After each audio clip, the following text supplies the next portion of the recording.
हर हर महादेव दोस्तों, मेरे चैनल रुद्रा शक्ति पर आपका हार्दिक स्वागत है। तो दोस्तों, आज हम बात करेंगे माता पार्वती के 3 श्रापों के बारे में जो उन्होंने क्रोध में आकर अग्निदेव, देवी गंगा और देवी पृथ्वी को दिए थे और महादेव ने उन्हें ठीक करने के लिए क्या आशीर्वाद दिया था। तो दोस्तों, बात उस समय की है जब कार्तिकेय का जन्म हो रहा था। तो कार्तिकेय एक ऊर्जा पिंड में आते हैं। तब तारकासुर से बचाने के लिए अग्निदेव उस ऊर्जा पिंड को महादेव और माता पार्वती की अनुमति के बिना उसे सुरक्षित करने के लिए ले जाते हैं। तब क्रोध में आकर माता पार्वती अग्निदेव को श्राप दे देती हैं कि वह सर्वभक्षी बनकर सूची और अनुसूची में भेद नहीं कर पाएंगे। तीनों लोकों में उन्हें कोई स्पर्श नहीं कर पाएगा।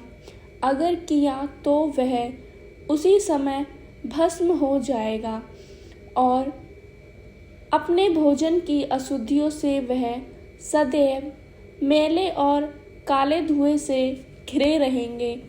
परंतु जब महादेव को ज्ञात होता है कि अग्निदेव को अपनी भूल का आभास हो गया है, तब महादेव उन्हें आशीर्वाद देते हैं कि पार्वती के श्राप के बाद भी आप पवित्र ही होंगे और जो भी आपको धारण करेगा वह भी पवित्र होगा। आज के बाद यह संसार आपको पावक के नाम से भी जानेगा। दूसरा श्राप, जब अग्निदेव वह ऊर्जा पिंड गंगा को सौंपते हैं, तब देवी गंगा के मन में उस पिंड को देखकर ममता जागृत होती है और वह सोचती हैं कि उसे अपनी कोख में स्थान देंगी अगर संभव हुआ तो, और यह पुत्र गंगा पुत्र के नाम से भी जाना जाएगा। तब माता पार्वती क्रोधित होती है कि गंगा मेरे पुत्र को अपना पुत्र कैसे घोषित कर सकती है और उन्हें श्राप दे देती है कि यह समस्त संसार अपने पापों और अशुद्धियों को गंगा में धोएगा, जिससे गंगा हमेशा दूषित ही रहेगी और यही नहीं, उनमें मृत शरीर बहेंगे। बाद में सब ठीक होने पर महादेव गंगा को श्राप से मुक्त करने का मार्ग बताते हैं। कहते हैं, अवश्य मेरा एक अंश नदी के रूप में अवतरित होगा। उसका उद्गम संतपुर पर्वत की श्रृंखलाओं से होगा। इस संसार से उसे नर्मदा के नाम से जाना जाएगा। उसका जल अत्यंत चमत्कारी और शुद्ध होगा।